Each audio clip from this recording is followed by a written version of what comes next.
January 5th, 2014, and we're getting a little snowstorm, to say the least.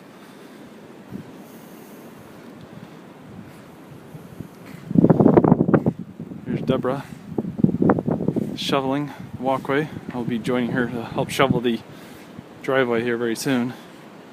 There's the Mazda. There's our house there.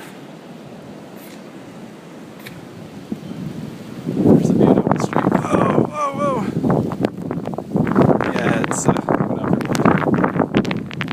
Temperatures are supposed to drop to possibly some of the coldest temperatures in 30 years. Supposed to get down to